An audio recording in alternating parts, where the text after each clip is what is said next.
Hashtag lower food prices. Campaign promises of 6K and wheelbarrows. But have you ever taken time to read Article 43 of the Constitution of Kenya 2010? Because these are your rights, basic socio-economic rights that are not favors your government should be doing to you.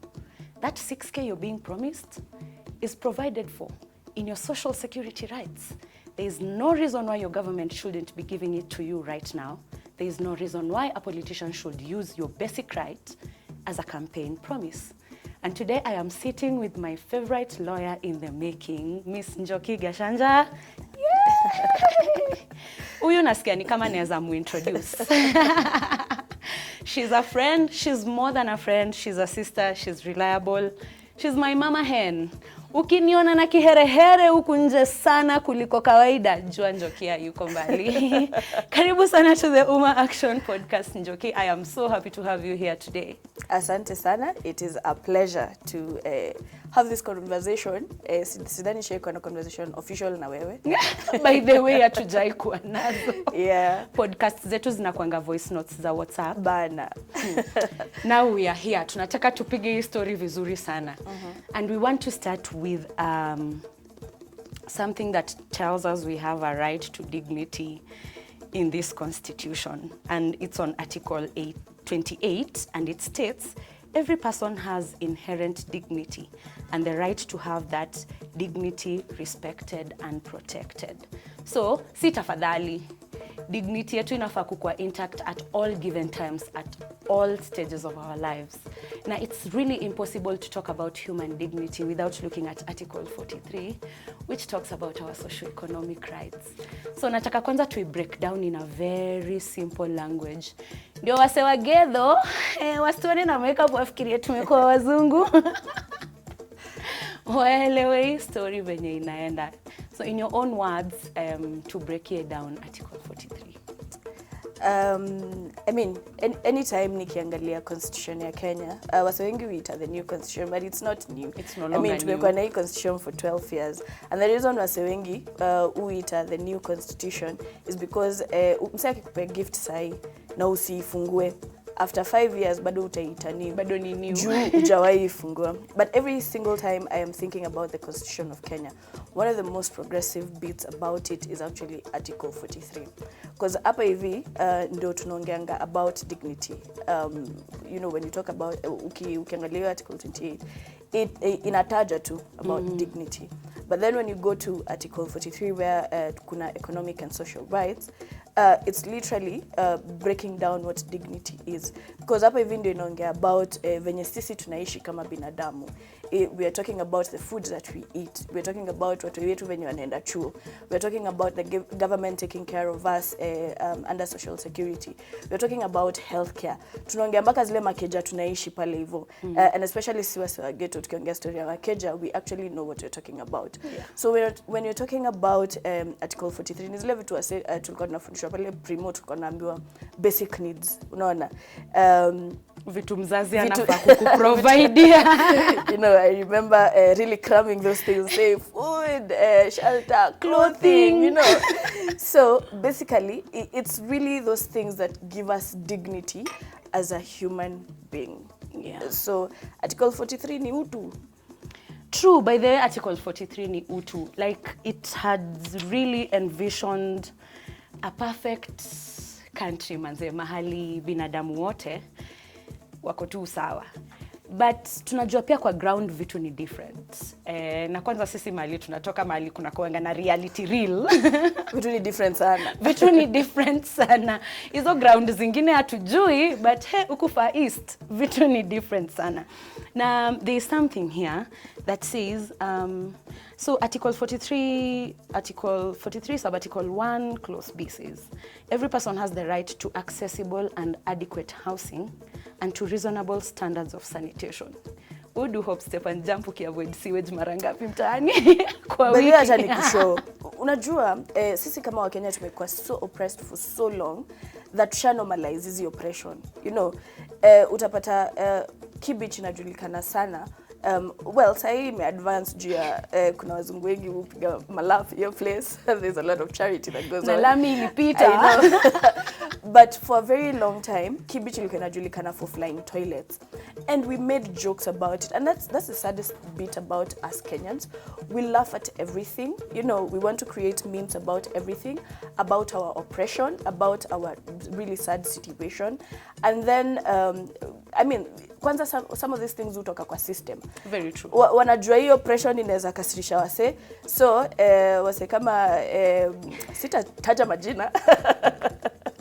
Lakini ule mayai wa State House ule ata create a whole, you know, a whole meme, a whole joke about it so that it pacifies people, so that people are laughing about it, and at the end of the day wanasahau. But when you look at that, when you're talking about decent housing and sanitation, manze ukienda mageto zenye ziko sahi Kenya, what is decent housing say? There is no decent housing. Like ni room moja yenye family iko na labda watu 5, 6, 7 wanashare hiyo room moja. Hata mkiwa mechi neighbor yako bana kuna privacy unajua. And then when you're talking about you know, decent housing, it means ukwe na choo kwa hao literally people have to get out na upige malap kabla ufike kwenye choo iko. And in so many ghettos, when we're talking about SGBV, you will find that so many girls are defiled and raped because at 10 a.m. I needed to go to the toilet. Yeah. Na lazima ningepiga lap for like 5 minutes nifike mali choo iko. Choo yenye mhesha li launch. Exact. Na lazima nilipe hiyo choo. Unanipata? When you talk about decent housing, na ni right yenye imewekwa kwa constitution. Naangalia mpaka zile demolition gava imekuwa ikifanya. Yaani wewe unaishi kwa unajua environment duni how duni, lakini pia hiyo duni wanakam kukubomolea. Alafu land grabber ameachiwa shamba yake pale imekuwa hadi ma GSU. Na wanakubomolea time gani? Time ya COVID. Like when Tena you're down, usiku. exactly, when you're down, they're still kicking you bado ukiwa chini. And when you talk about sanitation, yani ile mazingira pia manze, yani pale hivyo ghetto sisi tuishi hata animals za majuzu ishi better kuliko venye sisi tunaishi. Kuna mbwa ya mtu iko na maisha comfortable manze kutuliko. But every time na talk about adequate housing, nakumbuka Ngavaite. Msa alikuwa kwake, koza kukuwa na kwake ni nje, so yeye alikuwa home. Exactly. And then akakama kamadwa na ako kwake. I'm thinking, I don't know walikuwa wana expect aende wapi. Manze na hiyo story hunijamisha because at any given point any of us anaweza kuwa in that situation. Tunaambiwa we are all just one medical bill away from poverty. Yeah. Despite the fact that healthcare, adequate healthcare, including reproductive healthcare, iko taken care of kwa Article 43. Now, tumekuwa tukipiga kelele huku kote, #lower food prices. And in recent days, there's a bill in parliament, there's a finance bill in parliament that is actually doing the reverse of what we are asking because it's going to make the food prices way much higher. Nimetoka kurefill gas, juzi msewa gas ako like, hey, ungekuja next week. Mrembo ungelipa 4K.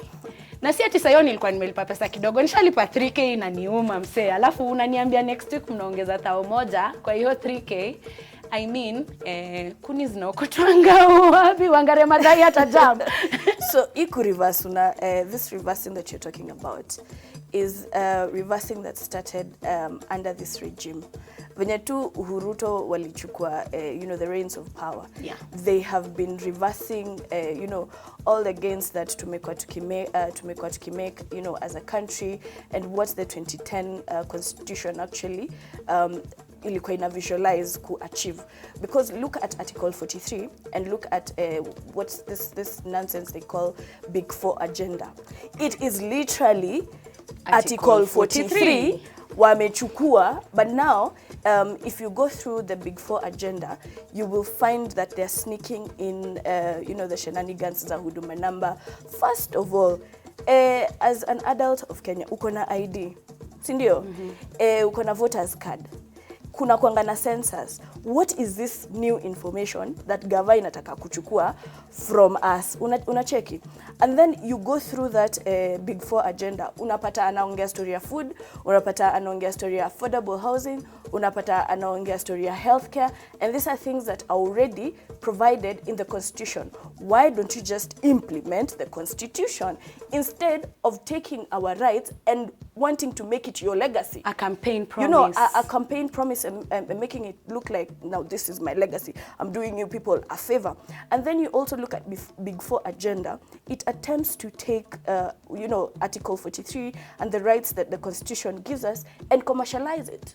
You know, because now affordable housing. Yes, because now when you say affordable housing, unajua hiyo ni mboka sasa umeanza kuintroduce. When you say healthcare, ebu angalia hizo vitu wana try introduce. And you also universal health. Exactly. And also the controversial bit about huduma namba venye ilikuwa nambaka aspect ya sijui Mastercard Foundation.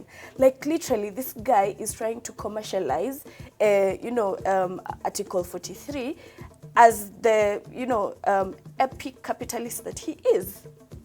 And it is such a sad state of affair. Because hata ukiangalia healthcare Kenya, hata wasujita middle class Kenya. By the way, for your information, Kenya hakuna middle class. Kuna, you know, kuna the haves, upper deck, kuna the haves and the have-nots. Alafu kuna below deck. Yes, this middle class is actually a fallacy. Because wacha ni kushow, the moment cancer imegonga mlango kwako, oh, yani, COVID happened. And those people that consider themselves middle class, mapilot, walipak ndege, mama mboga ndio walikuwa na run economy. How middle class is that? Walianza kutuuzia skuma wiki kwa boots za gari yao. Kwa boots za gari zao. Middle class. So that was like a perfect example of how middle class is a fallacy. Healthcare is shit in this country. Go to Kenyatta National Hospital right now. Go to Kiambu, you know, this hospitals that are there. Mbagathi. You know, Mbagathi. Yani, hizo hosi unaendaga, you have an emergency and nyinyi wote mmeenda huko, nyinyi wote ni emergency cases. So hata huwezi zua, juu nyinyi wote ni emergency. Staff ni kidogo, so pia hao wako so irritated kwa sababu sasa mnataka wako overworked. Wewe uone wase wote ni emergency. You know, it's not like emergency yako ni emergency sana. Exactly. And it's such a sad state of affair because unapata huko hakuna dawa, alafu daktari anakutuma across the street kwa kliniki yake yenye amefungua, zile dawa zote zenye zilikuwa zinafaa kwa hosi amezisongesha hiyo side, and now you actually pay for a drug that is written not for sale. You know, talking of which, nimeona wase wakuuza vitabu streets wakiuza katiba. You know, and written not for sale. Not for sale. But sisi kama wa Kenya, tunajua rights zetu. Tumenormalize hizi vitu mpaka acha nikushow. Gedho, jumi natoka side ya Gedho 45.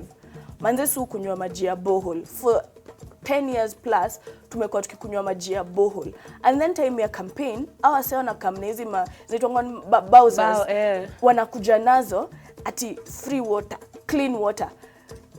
There is a lot of water in this country, but we have normalized the fact that our sendo wametufungia maji ndio watuuzie maji. Unanipata? Is Jisonko rescue team. It is these people that have diverted water into their private farms. Yes. You know, wamefunga mapipe. Alafu wewe unataka umsena kuja as a campaign promise ati atawaletea maji gani? Pale sao mtaani si upata maji ya kanjo siku 2 kwa wiki.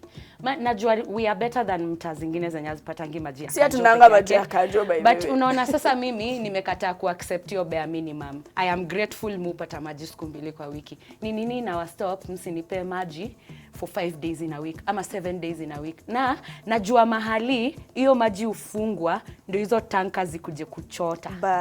Na wao ufanya hiyo kitu kila Tuesday usiku.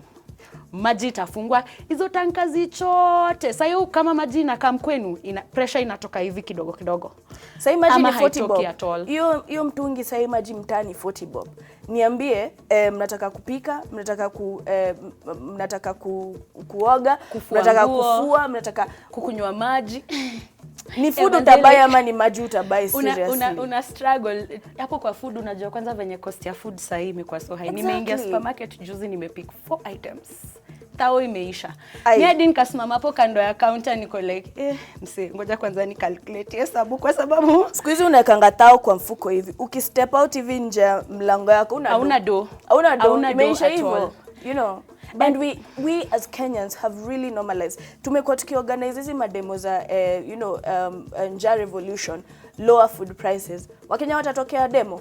Hawatatokea demo. Unacheki? Na unaona hiyo lack of participation ndio ina enable our MPs kwata kuendelea kutuongezea hii burden. Because saka hiyo finance bill yenye iko in parliament sahi wanaenda kuongeza tax kwa unga. Kitu tumekuwa tukililia wapunguze sahi inaenda kufika kaso 2. Tunaenda kwanza kununua unga na so 2. Waluya tuko na shida. Lakini pia musema yani kuna vitu basic zimeguzwa na Wakenya siku hizi unaenda Twitter, una rant 20 minutes, bundles inaisha, unaendelea na maisha yako. Unacheki kitu kama mkate, kitu kama unga for the long mpaka Royco Cube imeongezwa. We ulisikia wapi wewe? Wewe ukusikia Jaden akituuliza kama mbona tunalilia mkate ya 500 bob like ananunuanga mkate ya 500 bob. ni kama venye unaambiwa if you cannot afford bread simkule cake, eat cassava. Yes, Museveni aliambia wase simkule cassava, you know. And these people are so removed from what our realities are, you know. And the worst part is Kenyans do not know their rights. We don't. And the leaders or the dealers, those are not leaders, they're just dealers. They don't deserve that. They don't deserve that title. Wanafurahia tukiwa mafafu. Hakuna siku hizi unaona kuna sasa tuko time election, kuna mwalimu ana kitu kama civic education. Hata IEBC ni ya PR mbaya. Niliuliza wasewa IEBC unajua waliniambia nini? Hiyo ni job ya political parties. Exactly. And I'm thinking in your right mind you think politician mwenye ana thrive in our ignorance atataka kutupatia information itamfanya atoke kwa hiyo kiti. Exactly. It's never going to happen. But let's also look at it from this point. I feel like Article 43 is very fundamental in Chapter 4. Not to minimize the other rights, I just feel like it adds so much flesh to all our other rights in that if one socio-economic right inakuwa violated, it cascades to all these other ones. Yes. And it becomes a criminal offense. Because let's look at the COVID situation and our right to healthcare. Highest attainable healthcare, quality-wise. And during COVID, tulichekio situation vile ilikuwa. Money that was supposed to help people suffering from COVID and the rest of us, ilikuliwa na wase wachache. Wenye sahi bado wanatembea huku, lakini Mkenya mwenye aliiba kitu supermarket juu alikuwa na njaa alifungwa. Wase, na unaona, that then tampers with your right to life. Yeah. If I am not able to provide health care for my people, I'm killing my people. And how do I expect people who are not healthy to grow an economy? Exactly. Because I believe you need to be well fed, unafaa kukuwa very healthy, and you need to have some education in order for you to even function, to give hizo taxes zenye serikali is brutally taking from us. So funny story, turudi hapo penye umesema story ya COVID and healthcare. Unajua kwanza tukiongea story ya COVID Kenya, it is not venye gava iliweka, it stopped being a healthcare crisis and it became a security issue. Ungefikiria tuko Ukraine. I know. So instead of offering, direction and kupatia a direction in healthcare, ilikuwa ni guns and boots. To try and beat this COVID. Sijui kama ni COVID walikuwa wana try kushoot ama walikuwa wana try kufanya nini. They were literally beating it out of us. They were literally beating and killing people in the midst of a pandemic, And when you talk about healthcare, that we have COVID billionaires, na sai hao ndio wanasimama magavana, hao ndio wanasimama, and it is so ridiculous. In Kenya, commit a crime and now you're the perfect candidate for office. Remember, it has to be a crime of this magnitude. Yes. Like, by the way, don't commit a crime of this magnitude. We will jail you. Usibe kuku. Wenda uibe pesa ya serikali. Na uziweke kwa magunia. We will even make you an ambassador bana. So it is really sad that at this particular point, things that are supposed to be our rights, and I dare say inalienable, like nobody should take these things away from us, zimekuwa ni pointers za campaign, zimekuwa ni vitu za manifesto.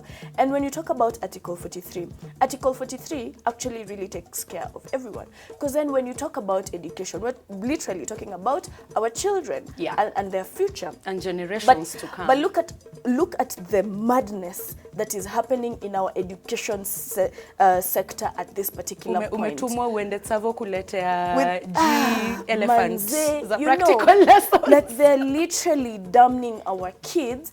And the whole point is to create workers for the system, people who will not question, this whole CBC is shit. And these people, the saddest part is, these people don't have their kids in these schools. And watoi wao wako Australia, sijui wanasoma hizi makarikulam za wase wa majuu. Sisi watoi wetu ndio wameshindana huku, sijui wanatengeneza scarecrow, sijui wanatengeneza kiondo, sijui amekuja na vitu anafaa kuprint. Sayo mtu yanaishi na shosh huko hivyo Turkana, hata Katululu hawana. Mtu yeye una expect a compete aje na mse yako hivyo Nairobi, and then the person who even heads that whole education sector is literally a maniac. Yes. Someone who's who's very condescending, speaking down to teachers and parents, and I'm like, wait a minute, am I in a concentration camp? Question, alisimama akasema he only answers to the president because the president is his boss. Now, swali yangu ni exactly. Bila hao watoto na wazazi, would you even be having a job? Kindly someone please tell us in the comment section, between president na wazazi ni nani boss wa Magoha? Wacha hivyo. Please tuambie tu. Sasa tuambia president ndio boss wake. Sasa sisi ndo maboss wa president. When you boss wa boss. Sasa nani yuko from above? But you see, and I keep saying, this is a very progressive, document, the constitution. Of course, bado iko na limitations zake. Kuna wase watakwambia it's a liberal document, and hata mimi kuna vitu si agreeing nazo, like chapter 5 hapo private land, but that's a conversation for another day.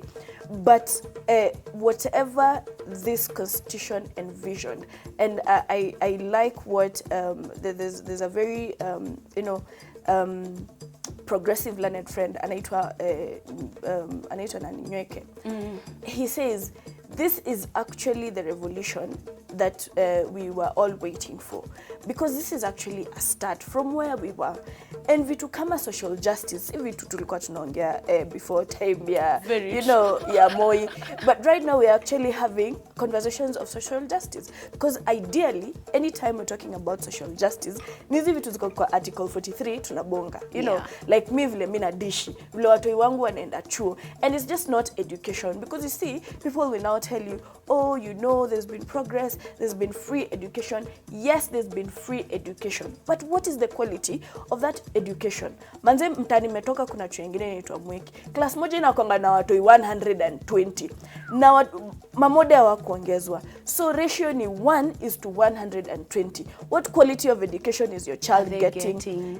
Yani unamaliza class 8 kama mwalimu hajawaijua kama unakuanga hiyo shule akujui, na ni mwalimu amekufunza kila siku on a daily basis, but because of how overwhelmed they are, wale machopi ndio wanajulikananga kama wewe si top 1 to 5 moja haiwezi kujua. It's funny you say that. Niliuliza swali and I was like, mbona journalists wa majuu wakiwa hadi kwa crowd wanaongeanga tu hivi normal, lakini journalists wa Kenya akiwa kwa crowd ni Steven Leto, because really we are crunchy. We're used to mediocre. KU class ya journalism iko na watu 500 na microphone ya practicals ni moja. We are really used to mediocre na tumenormalize. Unacheki bare minimum cheki, si wamesema watu waende shule, wacha tu waende shule. Wewe ishia juu pia mimi hata pia nataka kwenda hustle, so pia inaniondolea mzigo ya wewe cheki ishia, ndio pia ni kwenda hii time ya mimi nimeenda kuhustle kutafuta. So at this particular point, and Article 1, I think it's my favorite nini ya constitution, inasemanga all sovereign power belongs to the people. But the people wanajua wako na power. By the way, tambuagi wanakwambianga yani naenda kuna kwanga na vitu kama serikali saidia. Naenda kuna kwanga na vitu kama this famous thing that Kenyans like to say, bora uhai. Constitution uhai bora bana. Uhai bora, you know. But are we interested in uhai bora? Sisi tumeromanticize kusafa, oppression. Tunasemanga kila siku, manze, sasa tufanyi poa. Na checking news na madhe na fadhe. Wana checking news, it is so depressing from A to Z. And then they actually know what the problem is. They can name the problem from 1 to 10. But conclusion yao inakanga nini? Mungu anawaona. Muchoka. Niko like seriously? Like wow. Hiyo ndio itakuwa conclusion. Pia by the way Mungu apendi wase wajinga. Hata umesema article 1 mwanzadi nimeona leo tuko na katiba ya Kiswahili. Bana. So nataka kuisoma in Kiswahili. Article 1 kwa Kiswahili inasema mamlaka yote makuu ni ya wananchi wa Kenya na yanaweza kutekelezwa tu kulingana na katiba hii. Is your MP acting according to the constitution? Is your MCA acting according to the constitution? Uyo mse mwenye ameka mkupolitics sahi anakuambia vitu ziko kwa hii katiba ama anakuambia vitu ziko outside the katiba? Because kama anakuambia vitu ziko outside the katiba manze, avoid those people. I know, msana come say ni sera anauza na kushu. Ni aje ndawajengea hospitali, ndawajengea shule. Na pesa gani kwanza? Ziko kwa article 40. Nani do yako? Article 1 by the way pale mtatu nasemanga inakushow wendo bazu. Wendo bazu by the way. Una feel ka bazu. Wasa wajui una act ka bazu. Au tu wako idhaa ya cheki serikali saidia unataka mimi nakushow sai time watoi wamekuwa wakireport chuo. Wase wanapanga line like basari inapeanwa kesho. Msee anakam kupanga line leo saa 2 asubuhi. Unakam kupanga line saa 2 asubuhi. Wewe umetoka home ukijua sasa mimi ndo ndakule msee nimeenda saa 6 usiku. Wapata wewe ni namba 1000 kwa line. Jua sawa lirauka, nimerauka leo nimepanga line saa 2 basari inapeanwa kesho. Alafu msee anataka kuifanya ni sera. Manze time ya COVID, sio alikuwa anapeana msaada, msee anakupe unga iko na picha yake hapo juu. Ndio ukula sembe ukumbuke nani ukumbuke hadi pads zilipeanwa zilikuwa zimekwa. As if hizo pads hazita work bila picha ya mhesha hapo juu. And it's very annoying. Na mimi uuliza wase, mhesha amekama amejenga barabara ya mita 2 hapo, alafu mmempigia makofi mmemthrow hadi bash. Wewe ukitoka job jioni ukishafika mtaa, nani anakupigia makofi like, "Hey, wanze tumekuthrow ya bash leo umepiga wera." Like come mtaa. But kuna kitu powerful tumekuwa tukifanya Gedhu for the last 1 year. Try kufundisha wase story na social accountability na budget processes. So unaona hizi processes za county, hizi ma projects za county zenye zinafanyika. Unauliza mse kuna hosi inajengwa. Unajua iko under county government ama iko under national government. Kuna kabro zinaekwa. Unajua iko under county government ama iko under national government. Unajua ilikuwa imepewa dongapi, ni ya financial year gani. Wase wako na rada. But by the time tulikuwa tunapeleka wase na motaratara tulikuwa tunawashikanisha na hiyo rada. Unapata mother tu amefunga leso yake, wamejieka in teams wanasema sisi tuta monitor hii project ya hosi, tuta monitor hii project ya kabro. Unacheki ameenda tu kwa mjengo, ameanza kuuliza wase, ni aje na hii mjengo iko under government gani, ya county ama ya national? Nani ya financial year gani? Na kwa nini imestall, you know? And they started asking those questions. Mpaka ma ward admin walikuwa wanatucheki wanaheka. Na kwanza Nairobi imekuwa tricky sana kwa sababu sasa kuna hiki kitu inaitwa NMS. Sasa hata ma ward admin hawana rada. Hawajui ni project ya nani. Hawajui ni project ya nani. Wanakusho cheki. Mimi hizo maswali unaniuliza, hata hizo makaratasi unaniitisha, mimi sina. Enda kwa ofisi za NMS, you know.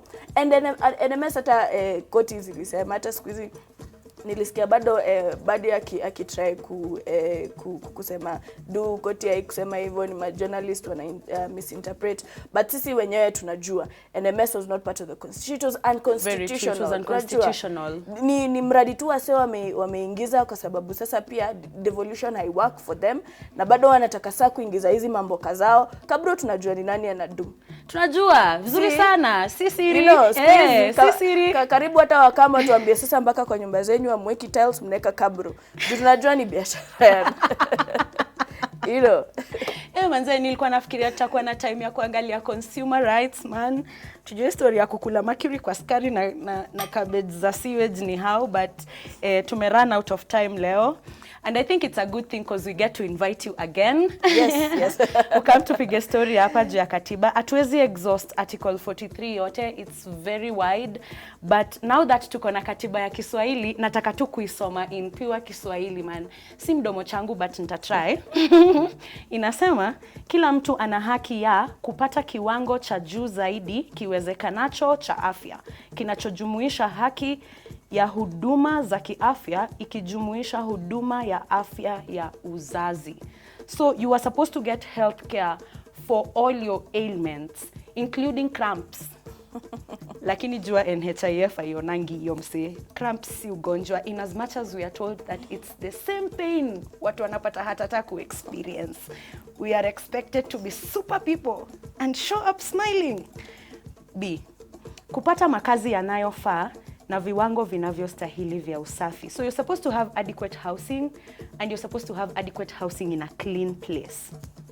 Kuwa huru kutokana na njaa na kupata chakula cha kutosha na bora. Somebody please tell me about Galana Kulalu irrigation scheme because we ni hadithi.